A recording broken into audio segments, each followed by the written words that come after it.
Well, welcome everyone to this reflection session on the Bali Care Economy Dialogue. I'm Jane Sloan, I'm the Senior Director for Women's Empowerment and Gender Equality at the Asia Foundation, and I'll be your moderator for this session today. We'll be hearing from several of the participants in the dialogue regarding key messages and imperatives emerging from the event, and also recommendations from the white paper that we'll be presenting today. There'll be some limited time for questions, so please post your questions in the chat box and state whether your question is for a specific speaker.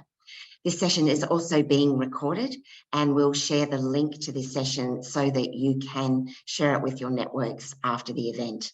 I'm now delighted to introduce Kim McQuay, Managing Director of the Program Specialist Group with the Asia Foundation, to share why this focus on care is so important, and then to introduce our first speaker. Kim? Thanks very much, Jane, and good morning, everyone. On behalf of the Asia Foundation, I'm delighted to welcome you to this morning's reflection session on the Bali Care Economy Dialogue. For those new to the Foundation, we're a non-profit international development organization committed to improving lives across a dynamic and developing Indo-Pacific region. Headquartered in San Francisco, and with a liaison office here in Washington, D.C., we operate through a network of 18 country and regional offices spanning South, Southeast, and Northeast Asia, most recently in the Pacific Islands, where we resumed formal operations in 2022. Like all organizations engaged in hands-on development assistance, the Foundation and its local partners were profoundly affected by the COVID pandemic. COVID touched every dimension of our work region-wide, and we take pride in the fact that our country offices and program teams were able to swiftly and strategically pivot both our institutional operations and substantive program work in response to a siege of unforeseen challenges, critical needs, and opportunities, and to rapidly get funds and resources to where they were most urgently needed.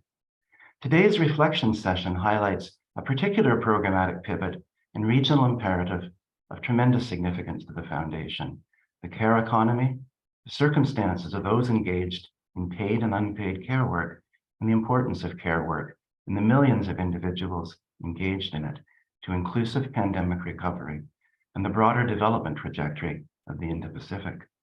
While the care economy has long been a topic of concern to those who study and support it, the COVID experience drew broader global attention to this especially complex and insufficiently understood and addressed sector of the regional and global economy. The rising demand for elder, disability, and child care, and for care-related migration, shed light on the challenges, risks, and inequities experienced by women and other vulnerable populations who bear a disproportionate share of rising care responsibilities. While care economy gaps are a matter of global concern, they're especially significant in the Indo-Pacific, where women undertake 4 times as much unpaid care work as men, and men perform the lowest share of unpaid care work of all regions. Compounding the challenges, sweeping variations in economic circumstances, societal norms, regulatory systems and practices, policy commitments, and political resolve yield wide variations in practice. There are also few opportunities for thoughtful dialogue, exchange of experience, practical collaborative measures, or elevation of a single, action-driven regional voice. But happily, attention of this kind spurs determined action. For our part, our Women's Empowerment and Gender Equality team joined hands with Foundation colleagues and a consortium of partner organizations in undertaking a research study focused on promoting decent work for care providers and laying plans for a regional care economy dialogue event convened in Bali alongside the G20 Leaders Summit last November. A white paper was prepared to inform the Bali discussions and subsequently refined to incorporate participant views and recommendations. The Bali Dialogue, in which we'll hear more from our panelists shortly, drew over 80 participants from across the region and globally, representing governments, civil society, the private sector, organizations whose hands-on work focuses on care economy issues and support measures, and development partners. As mentioned earlier, the Bali Dialogue was a collaborative effort across a number of international and regional partner organizations. You'll be hearing from some of those partners in a few minutes. But first, we're very pleased to share the stage with one of our key partners in co-hosting today's event. Now gives me great pleasure to introduce and call next on Verena Winder, Senior Advisor and Deputy Senior Official with the U.S. Department of State's Secretary's Office of Global Women's Issues. Verena, her team, and office were close and valued partners, supporters, and champions of the Bali Dialogue. Verena, I invite you to share your opening remarks. Thank you so much, Kim, and thank you so much to Kate, to Jane, to Olivia, everyone at the Asia Foundation, not only for today's event, for being longstanding partners over the years, and especially for being able to bring forth some of what happened in Bali here today. As Kim said, my name is Verena. I am the Deputy Senior Official at the U.S. Department of State's Secretary's Office of Global Women's Issues. And for those of you who might not know our office, we focus and have the mandate to promote gender equity and equality across our foreign policy. And in just the interest of time, I'll highlight our three main policy priorities, which include advancing the women, peace, and security agenda, to preventing and responding to all forms of gender-based violence, and three, of course, advancing women's economic security, which is, of course, the main focus of our discussion today. So I'm really delighted, as Kim said, this is, of course, an issue that we're very much seized with, and to discuss more some of the work that the U.S. government is doing to build a more equitable and sustainable care economy. And by that, I want to be clear up front that we see care as including all types of care. Child care, of course, but also care for the elderly, care for the ill, care for those with disabilities. This care work is fundamental to the functioning of our families, communities, and of course our economies, and must be treated as such. So I want to pivot a little bit to something that happened last week, which many of you, I'm sure, have either read or seen or watched, which is we launched the very first ever U.S. interagency strategy on global women's economic security. This strategy fundamentally envisions a world in which all women, all girls are able to fully, meaningfully, equally contribute to and benefit from, that's a key phrase, economic growth and global prosperity. And as we did the work, which included myriad consultations all over the world, we identified 4 lines of effort that just kept coming up in all of our dialogues. These included 1, promoting economic competitiveness and reducing wage gaps, including through well-paying jobs. 2, advancing, of course, the care infrastructure, valuing domestic work. 3, promoting entrepreneurship and financial and digital inclusion. And 4th, and certainly not least, dismantling those systemic barriers to women's equitable participation in the economy. And by that, I mean, of course, things like gender-based violence, which we actually incidentally also have just released a major strategy on. In the US, we know firsthand it's necessary to address gaps in care infrastructure in order to build a resilient care economy, or a resilient economy in general. During the pandemic, and I would say during the height of the pandemic, before vaccines, before return to work, almost 3 million women were forced to withdraw from the formal labor market as they had to choose between paid employment and providing adequate care for loved ones. And there I just want to take a beat because, like many of you on this call, I remember those days very vividly. I felt it very personally, trying to manage a Zoom call while one of my young children screamed in the background, which was at first oddly humanizing and eventually exhausting, and leading to many late night discussions with my partner about how much damage we were inflicting on our children via too much television versus our own careers. And we saw a similar exodus of women from the workforce globally, women who come from a far less privileged background or career setting than many of us do. We recognize that women around the world perform a disproportionate amount of this unpaid care work and lack access to affordable, quality, accessible care options.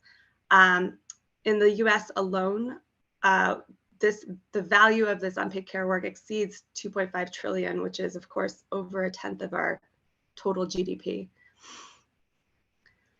Part of our commitment today is to state that as we implement this new strategy, we are going to be placing a priority on local-led partnerships, adapting our approaches to be responsive to local environments, and we hope to be a part of the larger demand signal indicating the importance of valuing care. So noting that I have under a minute to sort of wrap up here, I want to highlight just briefly how we're doing that.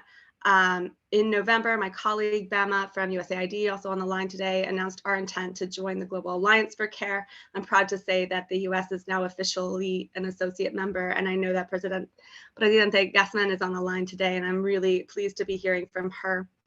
As the newest member of the Alliance, we're already seeking to use our US leadership in various fora this year to advance the care agenda, both through policy and through programming. So on policy, in addition to the Women's Economic Security Strategy, we look forward to working with Japan and India during the respective presidencies of the G7 and G20 on this issue. We're also committed to leading in our own capacity as the 2023 APEC host. And our programming is being guided by this focus on care as well. I'm sure Bama is going to talk a little bit more today about our investment in the World Bank's Invest in Childcare initiative, which will be working to expand access to quality childcare and early learning programs globally. And then we are also in the second year of our Gender Equity and Equality Action Fund, or the GIA Fund, which seeks to advance the economic security of women and girls by increasing access to resources, services, and leadership. And my colleague on the line with us today, who has been instrumental in leading up to our participation today, actually went through all of the RFPs or responses to the RFP to think about how do those actually think and integrate care dimensions. So today's conversation is so important. The only way we'll be able to fully understand and support a sustainable and resilient care economy is through these collective efforts and through these collective dialogues. I firmly believe no one should be alone with their partner in their bed, in their head, weighing what levels of damage can be sustained. We really need to be thinking much more broadly and investing and prioritizing this kind of work. And the US is really just pleased to be a part of this dialogue. And I look forward to learning more from all of the panelists today. Well, thank you very much, Verena, for those inspiring remarks. And we were thrilled that Bama was able to announce that the US was joining the Global Alliance for Care at the Bali Care Economy Dialogue, which again, I think underscores the opportunities that such regional forums provide. And thank you too for underscoring that this commitment to decent care work and dignity of care is personal for so many of us and is certainly political. I'd like to now introduce my Women's Empowerment and Gender Equality colleagues, Kate Francis, Senior Gender Advisor, and Ankita Panda, Senior Program Officer, who will provide an overview of the Bali Care Economy Dialogue and also the findings and recommendations from this final white paper. Kate and Ankita, over to you. Great. Thanks so much, Jane. And rather than try to, summarize 3 days of rich discussion in 4 minutes, I'm going to leave that to the panelists that you'll hear from shortly, and instead give you a little bit of background on the dialogue, as well as kind of a flavor for the key priorities that we discussed. All countries and regions have a lot to learn and a lot to do when it comes to care policies and infrastructure. But in Asia and the Pacific, the care economy is particularly understudied and undervalued when compared to other regions. In talking with partners, donors, and researchers, we saw the opportunity to organize a region-wide event to coincide with the G20 in Bali, really with 4 key goals in mind. First, we wanted to elevate the care economy as a key policy priority in Asia and the Pacific, particularly focusing on the social and economic benefits of investing in decent work, gender equality, dignity of care, and expanding the care workforce.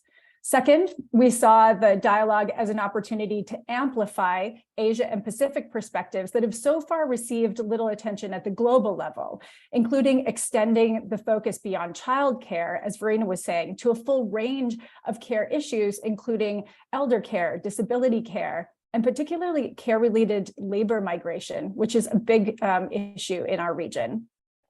As Kim noted earlier, we also developed a white paper on transforming the care economy in Asia and the Pacific to help build the evidence base to inform programs and policymaking. And perhaps most importantly, there is incredibly important work happening across Asia and the Pacific related to the care economy, but very little coordination and collaboration across or even within countries. So we designed the dialogue specifically to be a platform for co-creation and sustained collaboration to really push for policies and financing, especially, needed to transform care in the region. Part of what made this event so impactful and exciting was the collaboration across so many partners and participants, which of course included the Secretary's Office of Global Women's Issues at the State Department, and also the Center for Global Development, the WeProsper Coalition led by the International Center for Research on Women, UN Women, the International Development Research Center, or IDRC, which is closely affiliated with Global Affairs Canada, Oxfam, and the Global Alliance for Care, of course. We also worked closely and in very close partnership with a host of experts from national, regional, and global organizations and institutions who served as speakers and thought partners throughout the process, several of which, and certainly not all of them, are on the right-hand side of this slide. You're going to hear from several of these later in the panel. In terms of the discussions, we covered a lot of ground in a very short amount of time, so I'm going to try to do the same. The event really served, as we heard, as kind of the de facto launch of the Global Alliance for Care in Asia and the Pacific. And there was also a significant focus on government responsibility for investing in public care infrastructure and establishing regulatory frameworks for other actors to crowd in, including those in the private sector, which was a big topic of conversation because there's a critical role to play there in this space through care entrepreneurship, corporate investment in care benefits, and gender smart investing for care.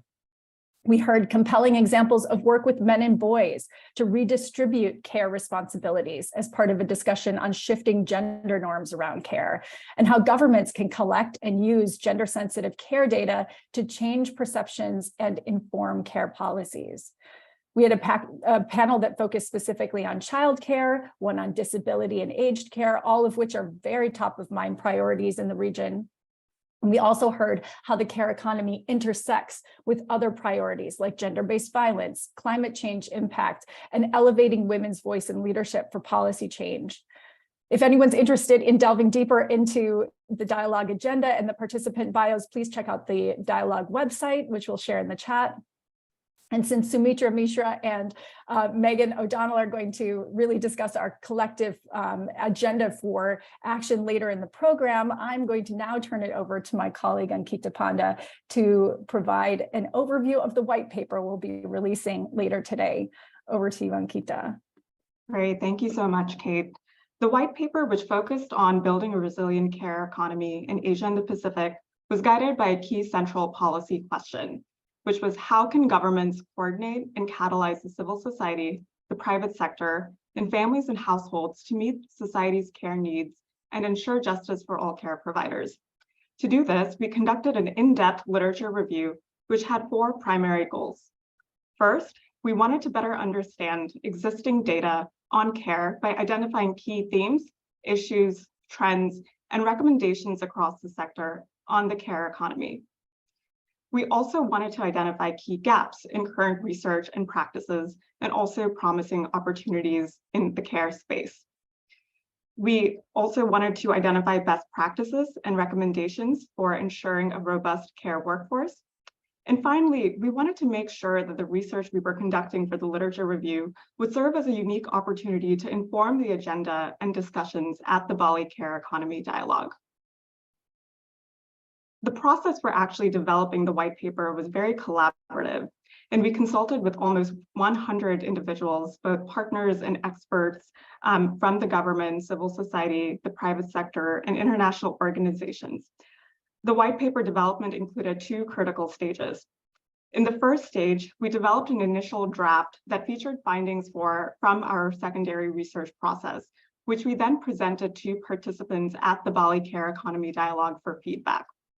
In the second stage, we integrated their feedback and the specific experiences of participants to further build out and strengthen the white paper, particularly with more case studies and quotes and voices from participants who serve care needs on a daily basis. From this process, we had many insights. In the interest of time, I will just highlight a few that relate to the state of the care economy in Asia and the Pacific. A big insight that emerged was that Asia and the Pacific are 2 diverse and unique regions that require targeted research and policy attention. Most of the limited data that exists on the care economy is exclusively focused on Asia. Very little data seems to exist on the Pacific Island countries. What we do know, however, is that they seem to be lagging behind other countries in the region in terms of care infrastructure and policies. Therefore, significantly more research is needed to better understand some of the key trends in this part of the world. We also found that most investments in the region on care focus on childcare. While there has been growing focus on elder care, particularly over the past decade, we still found that disability care remains understudied and underinvested. Care is further complicated due to dominant cultural norms that often stress the primary role of men as being the primary breadwinners and the role of women as the primary unpaid caregivers within the household. While this belief is prevalent globally, we found that it's especially pronounced in Asia and the Pacific. Therefore, the redistribution of unpaid care responsibilities needs to be a key priority for the region. We also found that almost all care policies today apply only to paid care workers in the formal labor force. There are very few, if any, regulations that support and protect the rights of unpaid care providers within households, as well as those who are employed in the informal sector. And then finally, our research also revealed several data gaps.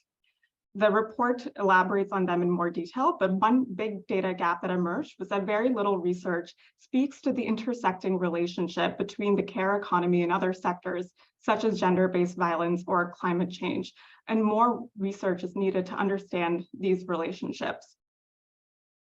To present these findings in a way that would be compelling to different types of audiences, we identified the Care Diamond framework, which was developed by Shara Razavi of the International Labor Organization. The model looks at the role of different actors in contributing to the care economy. In particular, it looks at the role of households and families in providing unpaid care work, the role of the market and the private sector in supporting paid care, the role of the civil society in supporting both paid and unpaid care, and then finally, the role of the government in leading the overall provision and delivery of care. We found that the model also offers a very compelling way for each actor to think about their role within the care economy conversation. As the Care Diamond model illustrates, each actor has a unique role to play in building a resilient care ecosystem. Therefore, we wanted to share just a few recommendations that we hope will guide governments, the civil society, the private sector, and international organizations in their effort to support the care economy. I will share just 1 or 2 recommendations for each group and would urge everyone to please refer to the white paper for a more detailed overview. For governments, our recommendations included to create care task forces that promote effective coordination and collaboration both within the government and between the government and other stakeholders. The government can further develop official care statistics and indicators that fill existing care gaps, such as unpaid care work and data on unpaid care more broadly. The civil society can run advocacy and behavior change campaigns, including those that actively engage more men and boys to change norms around the distribution of care work. They can also mobilize unions and care workers to advocate for their rights. In the private sector, we believe more companies should introduce transformative care policies, such as paternity leave that incentivizes more caregiving by men. They can also invest in innovative technologies, and the white paper provides several examples of innovative technologies that are currently being employed throughout the region. Finally, international organizations and also philanthropists, bilaterals, and multilateral agencies can fund more care innovations and research that specifically bridges existing data gaps. They can further set and promote standards around decent work and dignity for all care providers. I urge everyone to please watch your inboxes. We will be sharing a link to the white paper later today and look forward to continuing the conversation. I will now pass it back to Jane to move us forward. Thanks, Jane.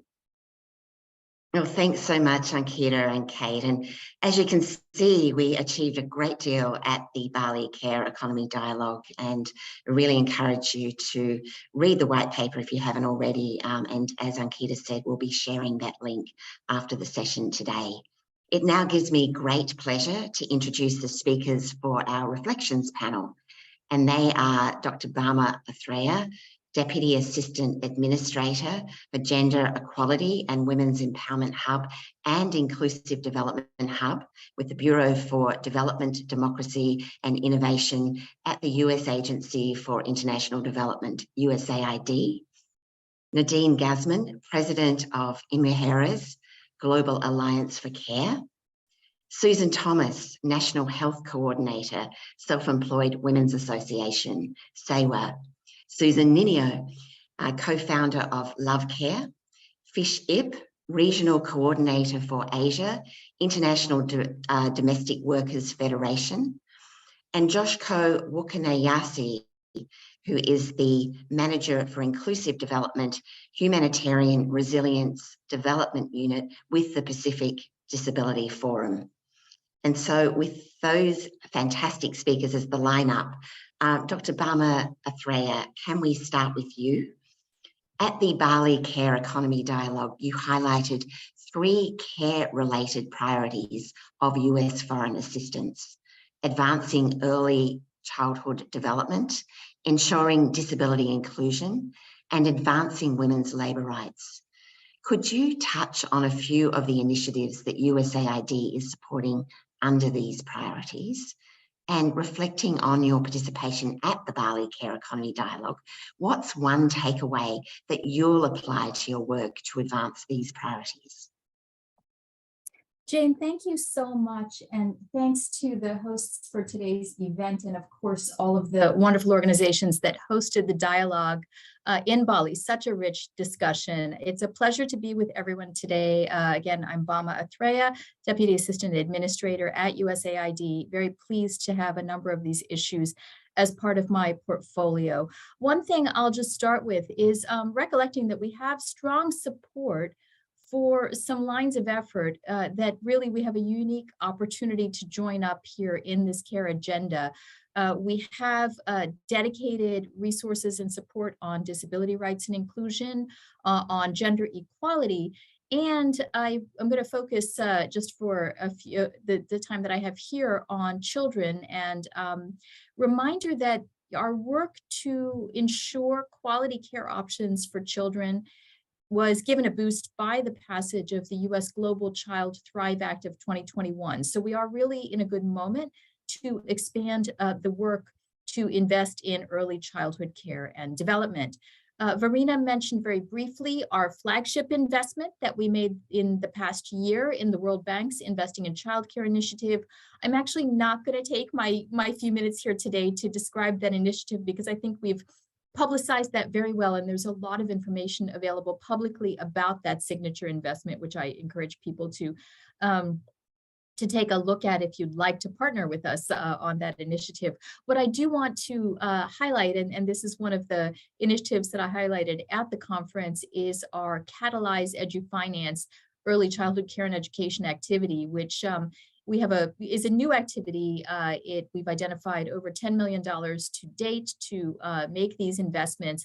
We've identified 5 countries, and we're focusing on the interrelated development outcomes of women's economic empowerment, again, by ensuring there's a provision of care, of early child care, of early childhood development, and job creation for folks that work in the care economy. And what we're doing here is really trying to mobilize and blend private finance with development investments to improve service delivery in target countries. We think this is an approach that has great merit. It's one of the approaches, of course, that Kate outlined when she gave the high-level overview a few minutes ago of the subjects we discussed at the conference. And it's an area where we really think the conference was a good platform for us to, again, bring together those multiple stakeholders, multiple models, and really learn from one another. So we're hoping to share out more, learn more, and certainly are looking for more partners for the Catalyze EduFinance activity.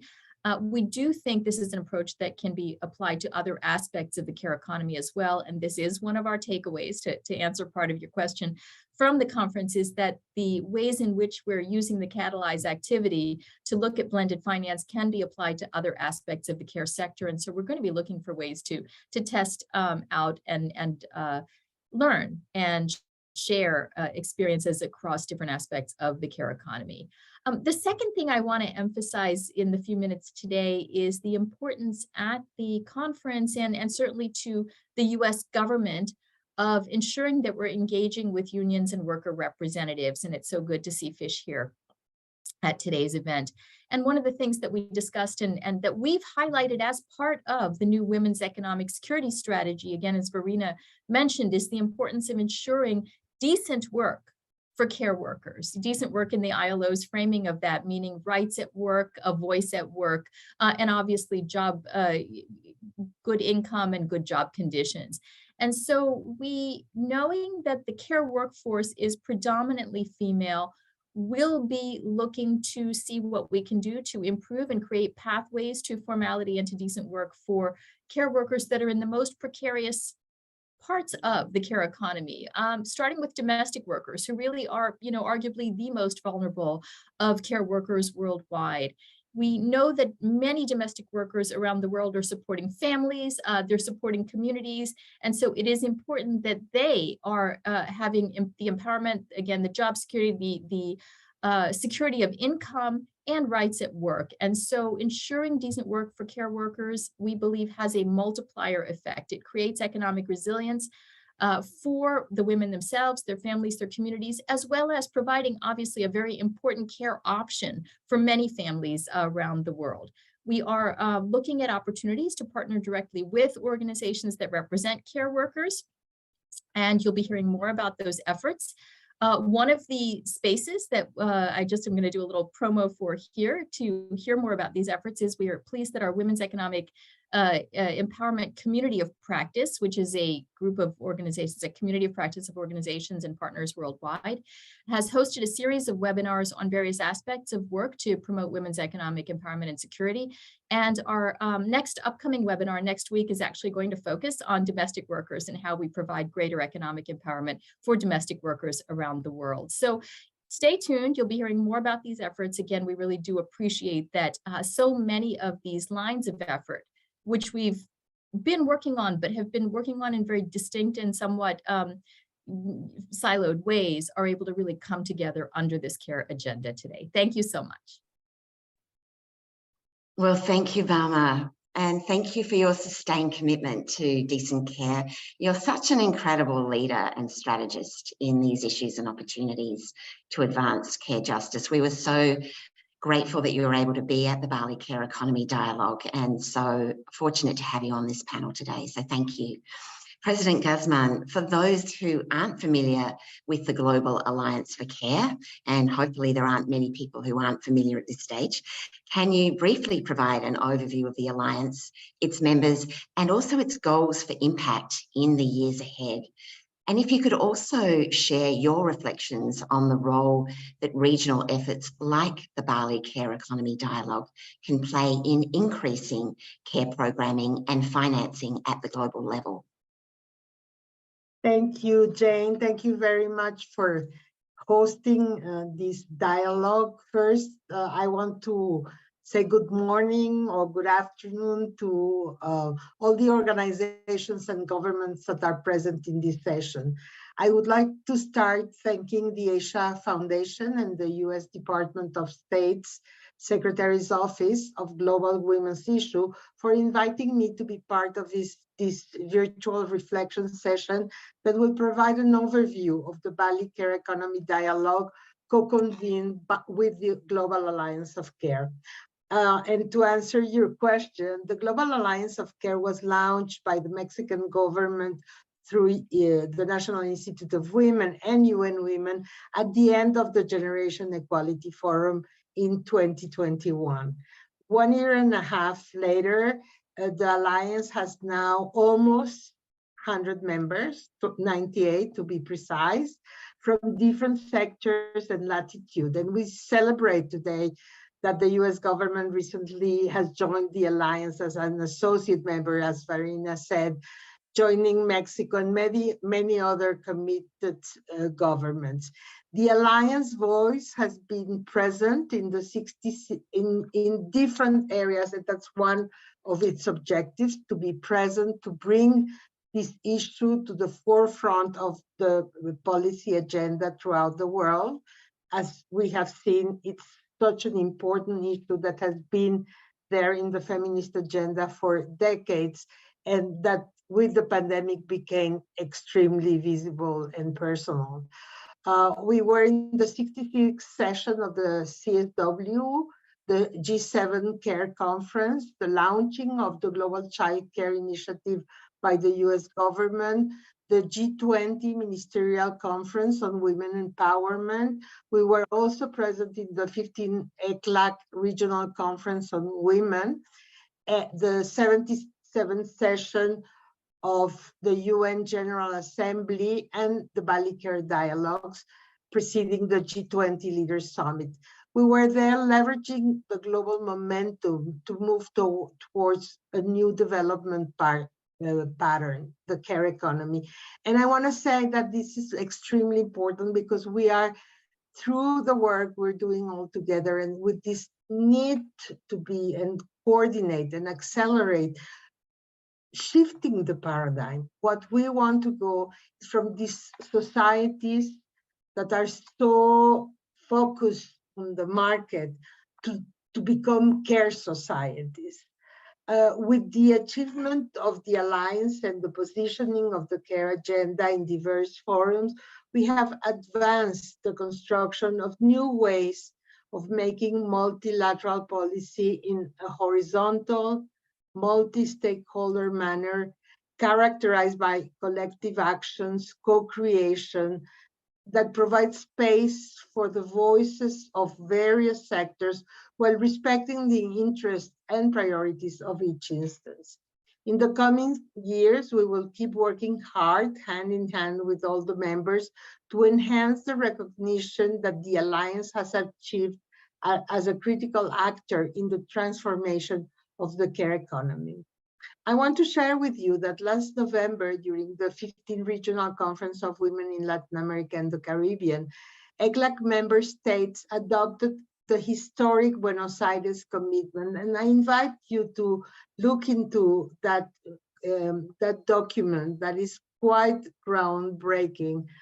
And it will allow us to advance policies that make women's rights and autonomy a reality in the region. And Mexico's contributions were highlighted, including the work of the Global Alliance for Care, and we have many countries in the region joining the Alliance. About the second question, from the government of Mexico, we recognize the importance of the Bali Care Economy Dialogue to establish a pathway for action on the care economy in Asia and the Pacific, alongside with governments, international organizations, feminist civil society organizations, and advocacy groups. During the Bali Dialogue, we spread the word about the importance of making strong commitments around care work and building strategies of engagement through global and multilateral forums. This is fundamental to increase care programming and financing at the global level. From now on, we are working hard to maintain the momentum of the Bali and bring the clear message to the G20 in India, together with the Asia Foundation and the International Development Research Center of Canada. To finish, I want to highlight the need to develop joint strategies to establish, finance, and maintain comprehensive systems of care, to ensure investment at scale and the generation of affordable care infrastructure for all, and to identify policies to strengthen co-responsibility among various sectors that the paper presents very well. I thank you, and we will continue working together. We will continue pushing the agenda and making sure that we build care societies.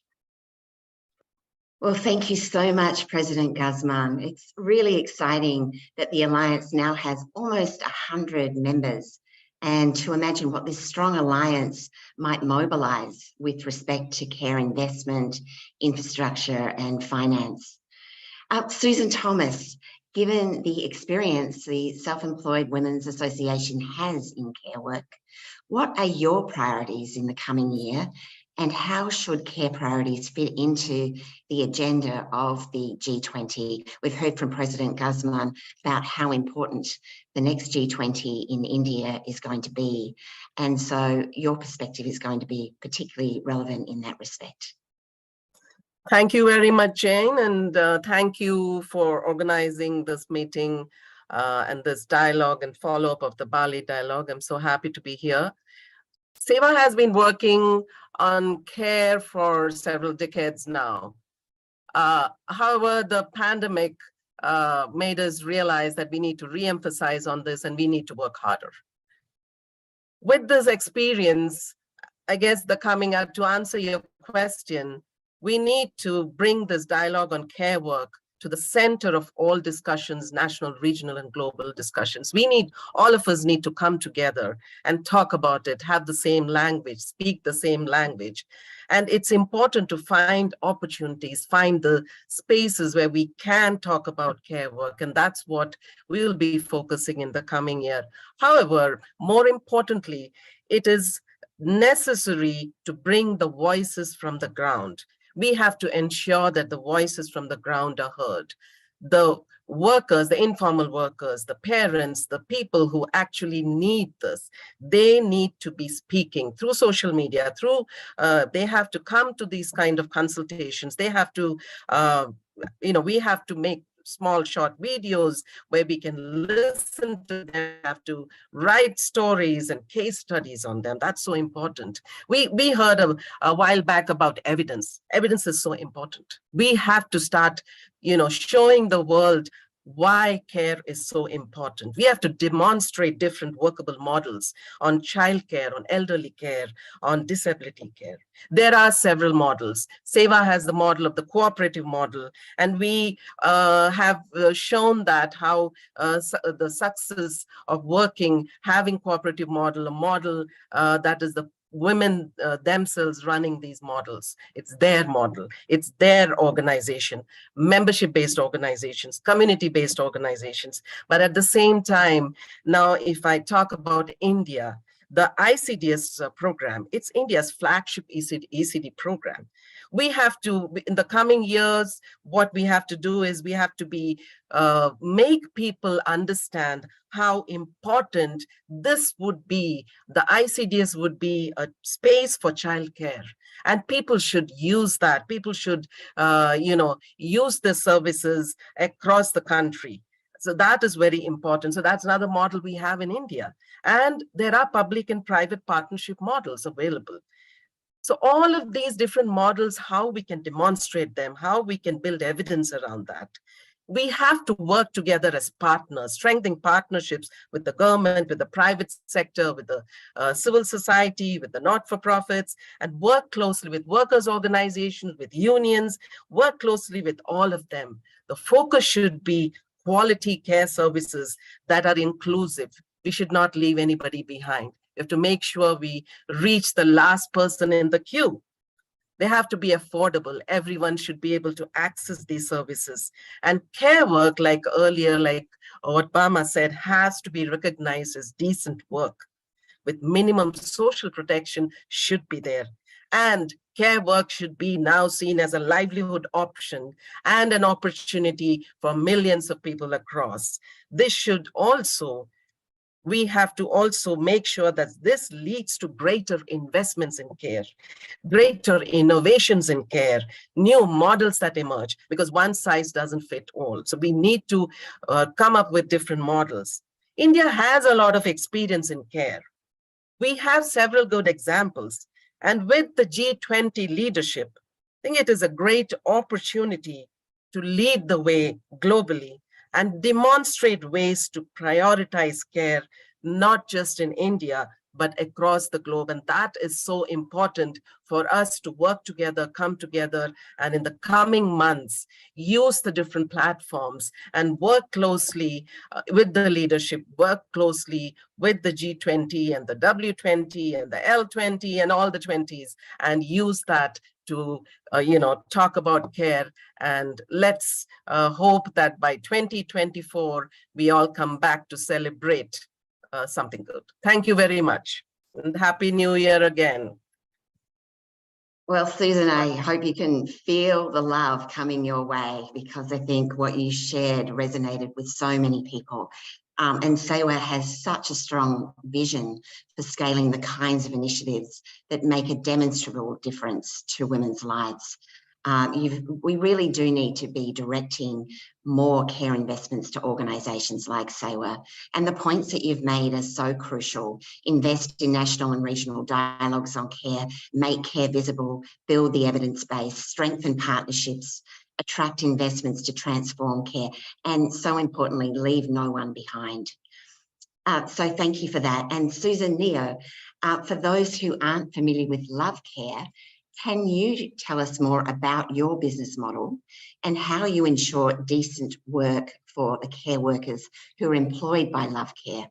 And also, as Kate had mentioned earlier, because there was a lot of discussion at the Bali Care Economy Dialogue about the role of the private sector when it comes to the care economy, can you share one or two takeaways that apply to your own work?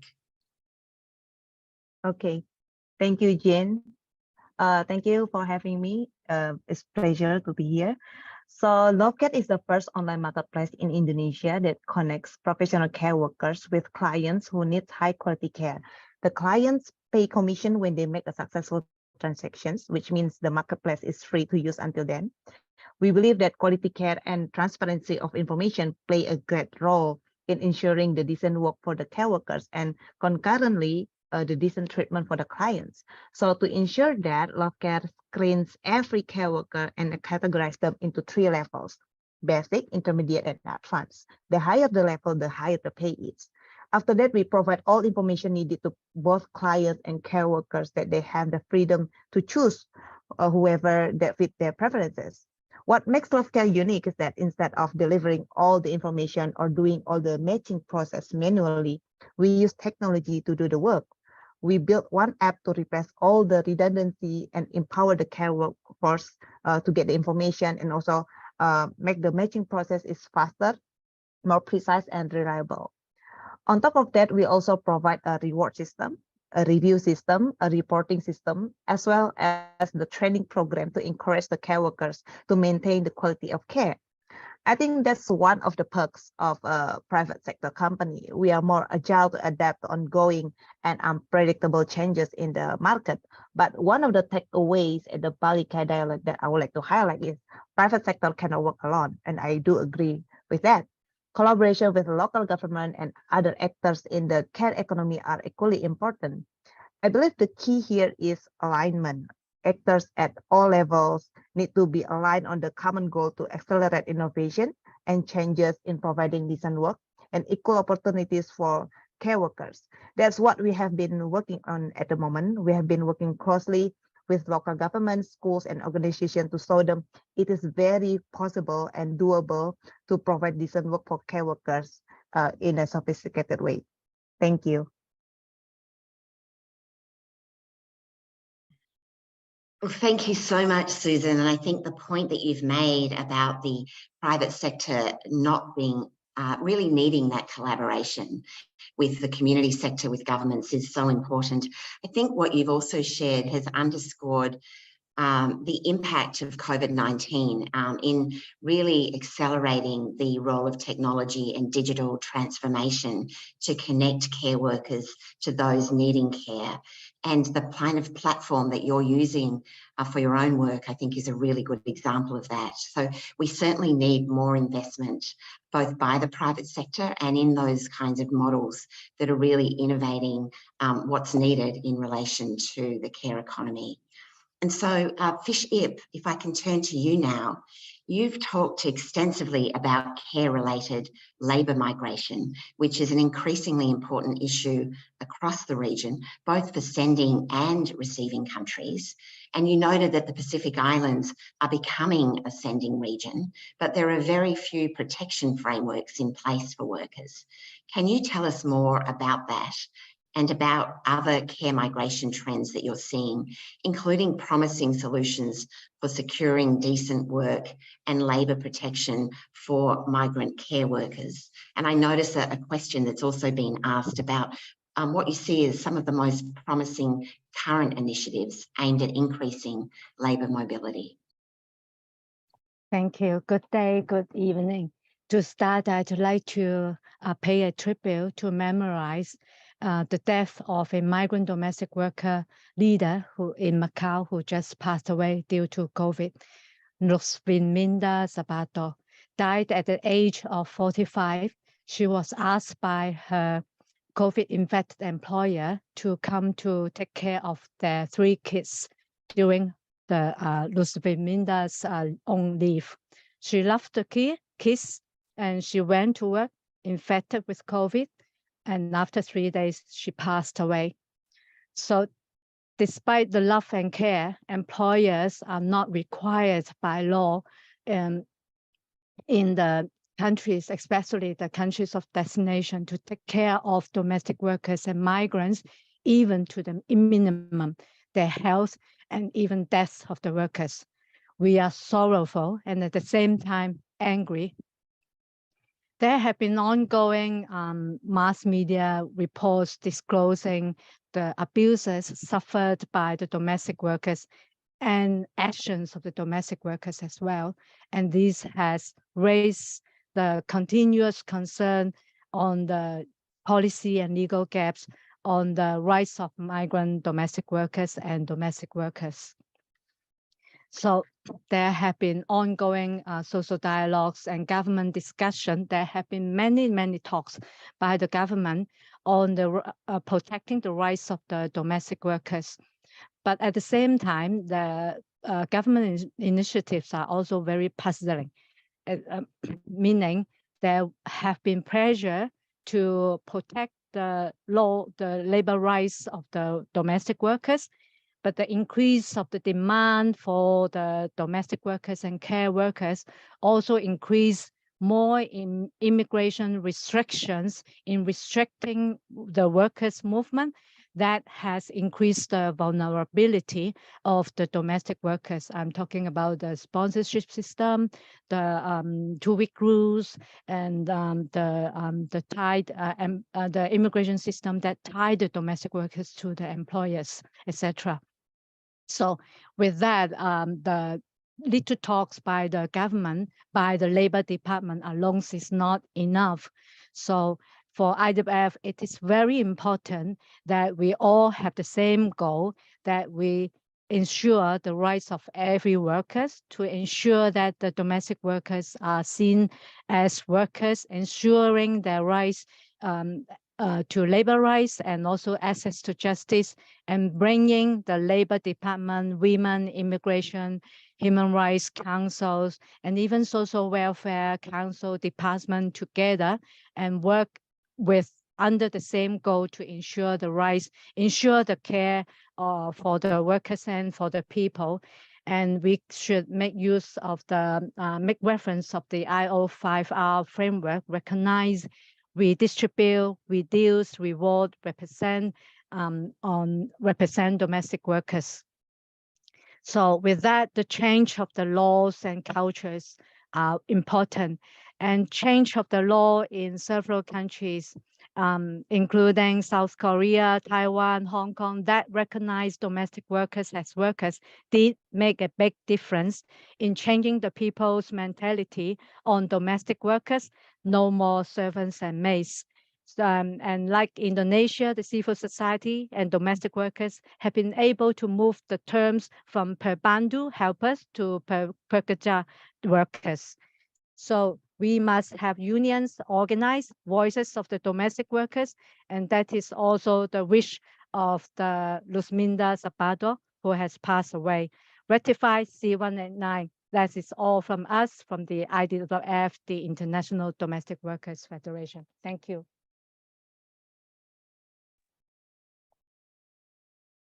Thank you, Fiship, and hope you can see again the love and the care and support for everything that you've shared. The human cost, the lethal cost to so many migrant care workers due to the lack of legal and social protections, and the urgent work that's needed to redress laws and cultures in this regard. And of course, the critical role of unions such as yours and workers organising to be able to really advocate for and realise those safeguards and those changes. So thank you very much for being part of this panel. Thank you so much for the work that you do every day on behalf of so many workers globally. I now want to introduce again Joshko Wukanayasi from the Pacific Disability Forum. He is providing some pre-recorded remarks in response to this question. While disability care has thus remained on the margins of the global care agenda, it is nevertheless a critically important component of care infrastructure. Reflecting on the discussions at the Bali Care Economy Dialogue and your work in the Pacific Islands, what are some practical ways to leverage the global momentum to affordable, quality disability care?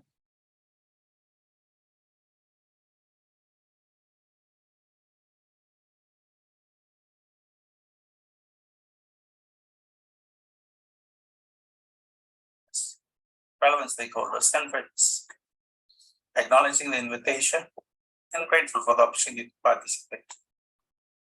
The Bali Care Dialogue was truly an eye-opener and remarkable learning and networking platform, considering the diversity of the region, whether it be resources or lack thereof, legislation and procedures or gaps within these.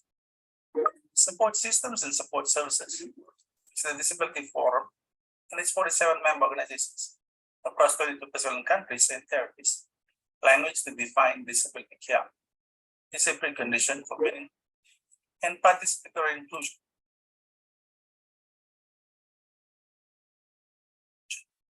of persons with disabilities. While the Pacific is rich in culture and heritage, for generations resulting from extended family settings, especially in villages and rural communities, support and care to and for persons with disabilities have always been at the mercy and responsibility of family with limited, no support from beyond their families or communities in which they live. While there has been progress in some of the Pacific countries with social protection systems and schemes, many of these currently have a one-size-fits-all structure and is determined by the individual's incapacity to work as a criteria for support.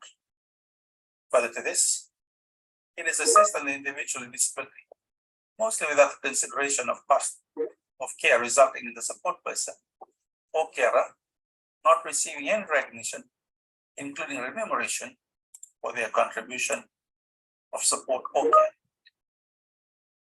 Guided by the Convention on the Rights of Persons with Disability, or UNCRPD in short, PDF and its members have strengthened and continue to build advocacy towards realization of rights for persons with disabilities. In order to have an appropriate support system and scheme, it is crucial that target beneficiaries are consulted and actively participate throughout the process, including planning, design, implementation, monitoring, and evaluation. The social protection system and scheme is one such initiative, if well structured, can leverage and springboard towards an appropriate, cost-effective, affordable, and quality disability care system. It needs consideration for gender sensitivity, age appropriateness, and impairment grouping as part of the design. It needs to address from a disability extra cost perspective, as they may include assisted device as a cost that needs to be subsidized, making it more affordable. Cost for support person or carers in consideration of the disability grouping and the severity of the impairment.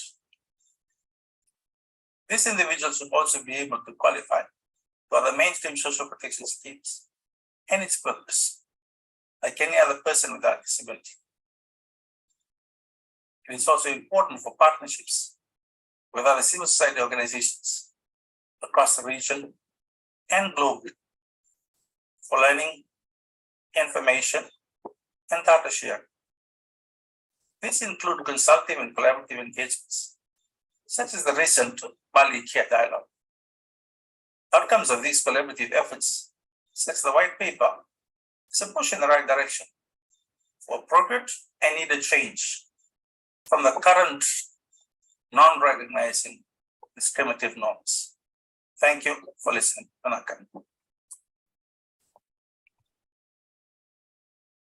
Well, I think the clear message from Joshko is nothing about us without us, which was also something that he shared at the Bali Care Economy Dialogue when it comes to care for people with disabilities.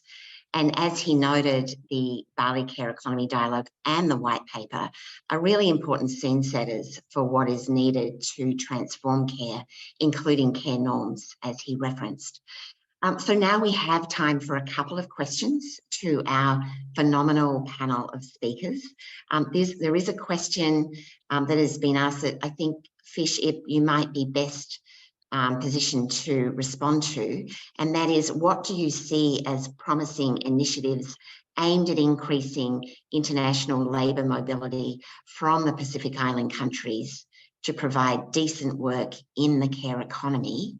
And while you're responding to that, if I can also then ask speakers to think about one message that you would hope that everyone listening to this session today can take away.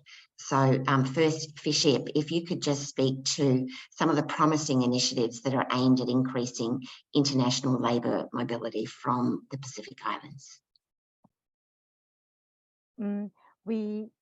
Frankly speaking, currently for the IWF, we don't have any affiliate from the Pacific Island. So I hope the participants or panelists from here, from the Pacific Island, can maybe in a better position or better knowledge to answer that. But basically, for the care economy, for us, the most important thing is that in the region in Asia, the domestic workers, the workers in the care are still largely seen as maids and servants. So this must be changed so that instead of just talking about enabling them to move away the country to gain money for the countries of origin and remittances for the countries of origin, but the countries of the origin and the countries of the destination must make sure that the labor rights are in place, the access to justice are in place, instead of just talking about mobility alone. So it can't, the policy and the law protection has to be established in a holistic way and a comprehensive way. Thank you so much, Fiship. I think that focus on labour rights being in place to ensure that access to justice is so critical. If I can now turn to our other panellists, just to ask each of you to share one thing that you would hope those listening today, those participating, would take from what you've shared in this session today.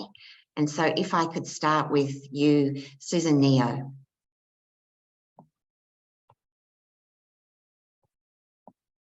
I think that in the newly the world is constantly changing, constantly more competitive, and then we cannot like compare apple to apple from the quality care from, for example, Indonesia to the West countries or more developed countries.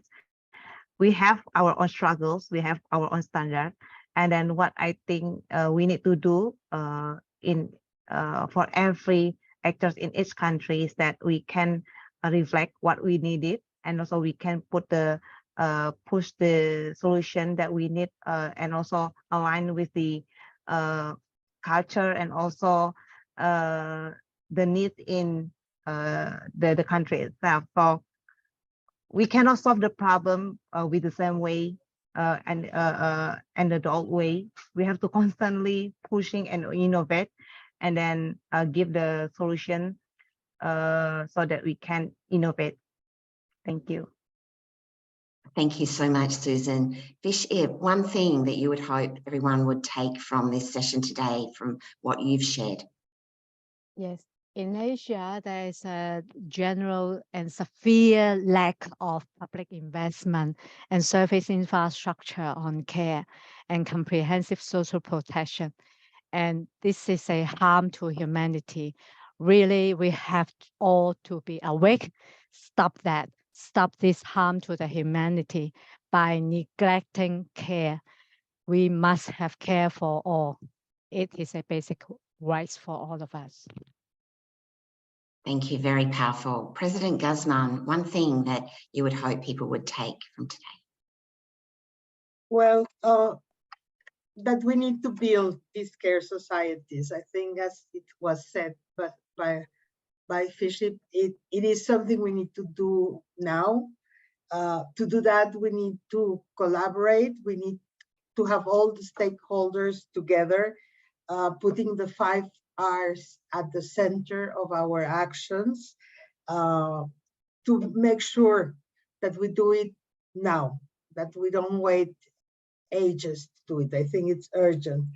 And I think we need to be more and to be everywhere. And I think that's why the importance of these dialogues, the importance of the alliance is so compelling.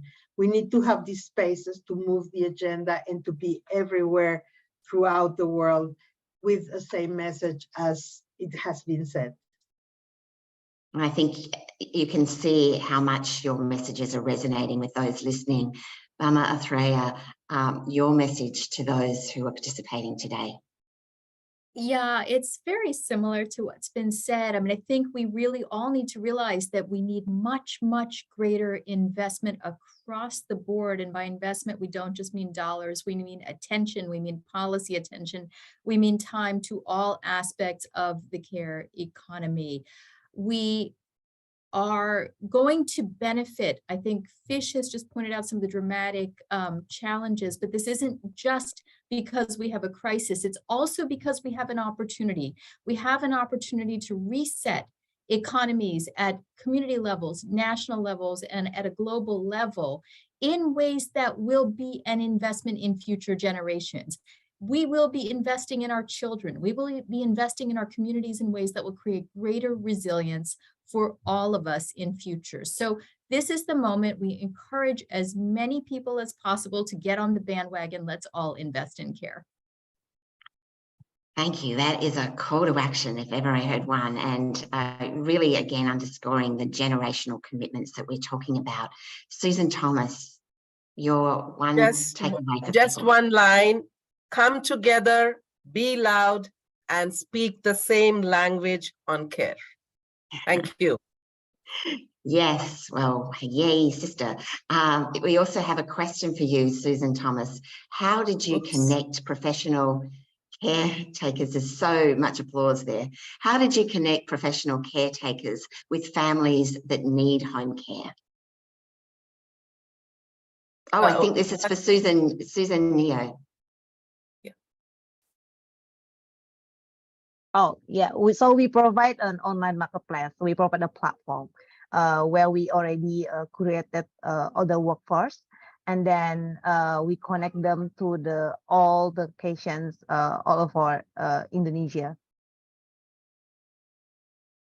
Thank you so much. And there's also a question that we've been asked: what, in your view should be the role of governments in the provisioning of care, in addition to providing the regulatory framework in order to protect the rights of care workers? So perhaps, Bama, could you answer that question? And then perhaps President Guzman as well. What, in your view, should be the role of governments in the provisioning of care, in addition to providing the regulatory framework in order to protect the rights of care workers? Certainly, I can start. I would say, and I think we see this in some of the countries we invest in, as well as the United States, that there is a role, for this, again, both public things like in the United States, pre-K, right?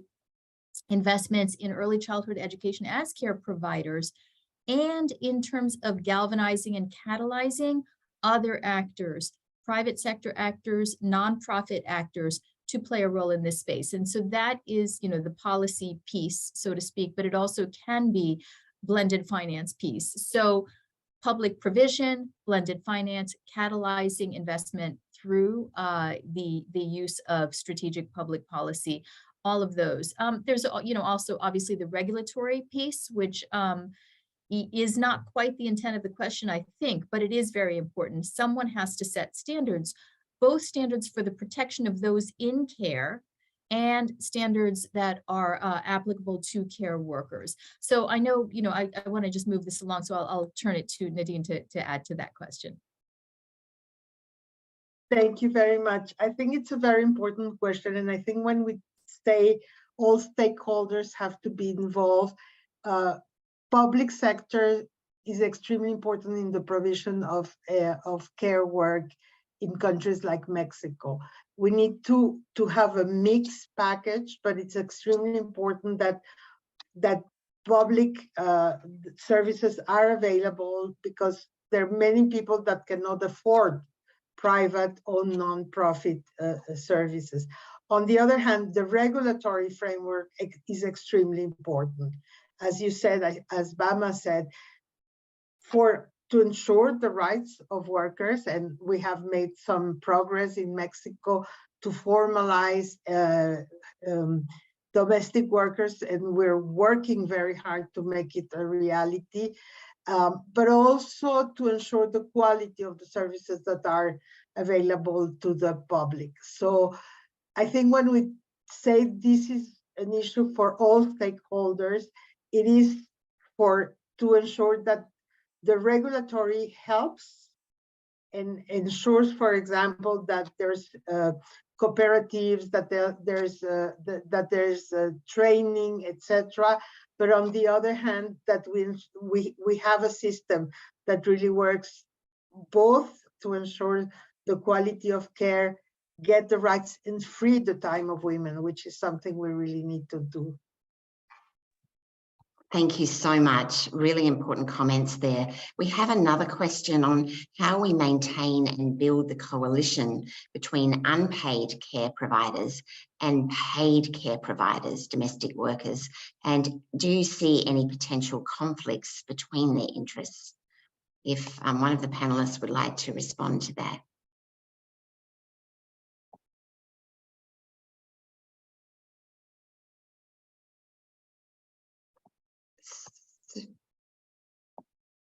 So Susan, perhaps you could just speak about a bit more about the work of SEWA in terms of really how you're responding to the needs of your members at this time in relation to care needs.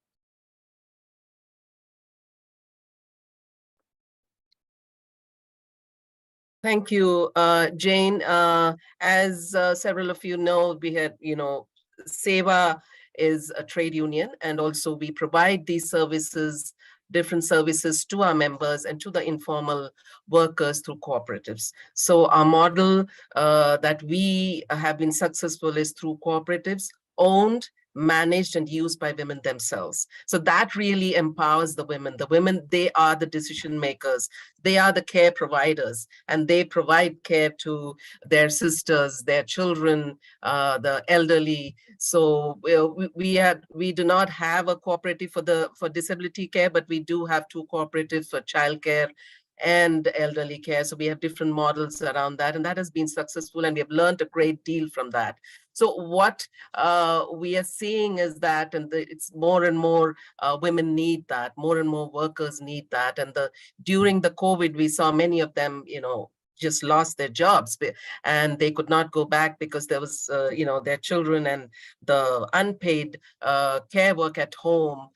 They were not able to manage that. So that's where we have, we are looking at public provisioning is really important. An organization like Seva in a country like India cannot reach out to all the pair of workers there for childcare or for elderly care. So we need to work closely with the government, and how like I mentioned, the ICDS program of Government of India, how that could be used for childcare, and how government could take the leadership, and we will definitely work with them and work closely with them and support them in this work in the future. Yeah, thank you. And Seva also has such an incredible model with those childcare cooperatives, and also the work that you're doing with elder care, that with extra investment could really be cascaded across other areas. So I think it's also about directing that investment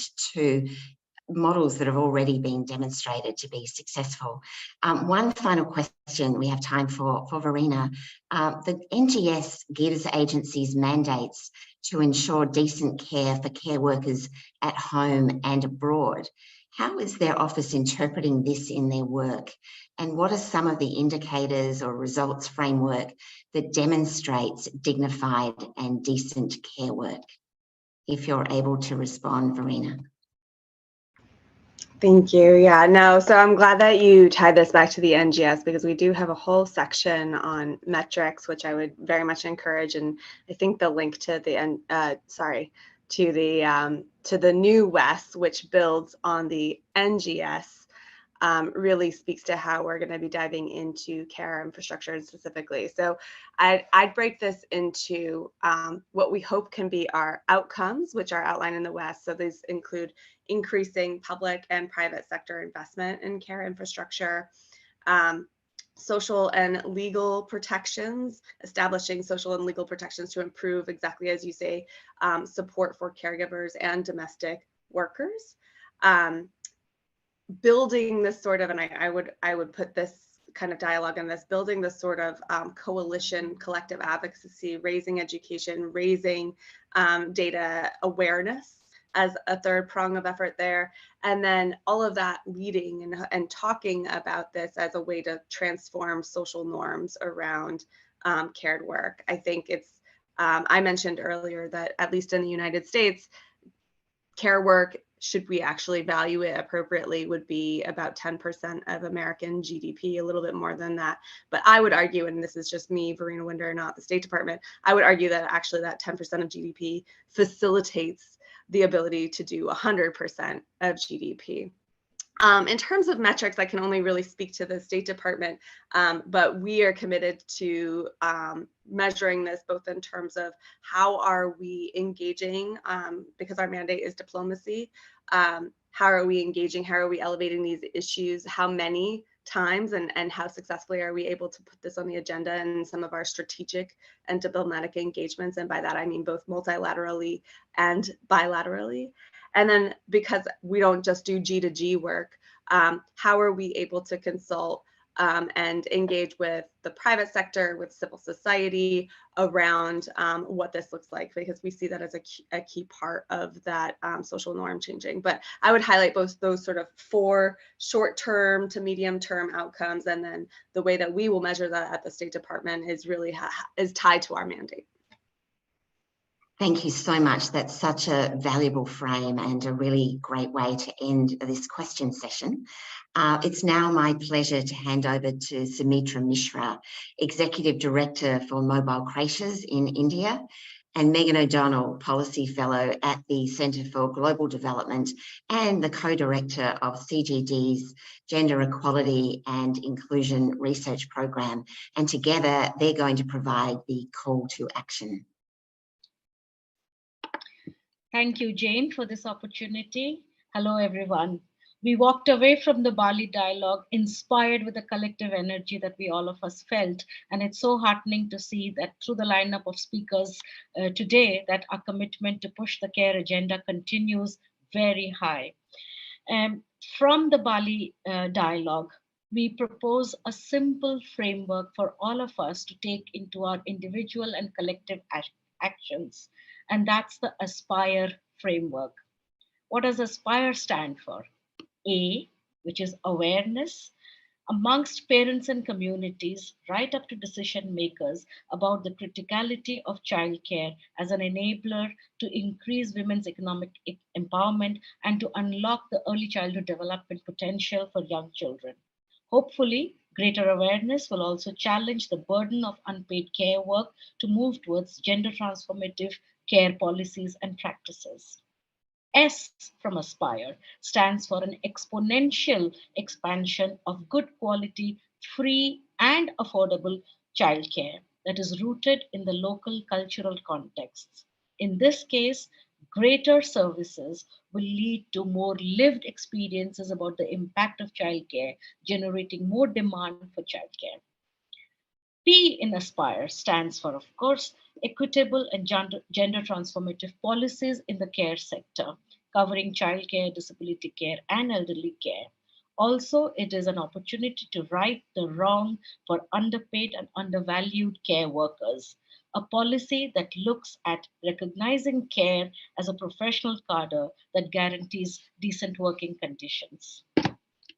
I is the big one that's been mentioned today as well, which stands for investments, to unlock both public and private investments to support care services, but also beyond care services to investments in the care ecosystem that has been mentioned earlier today.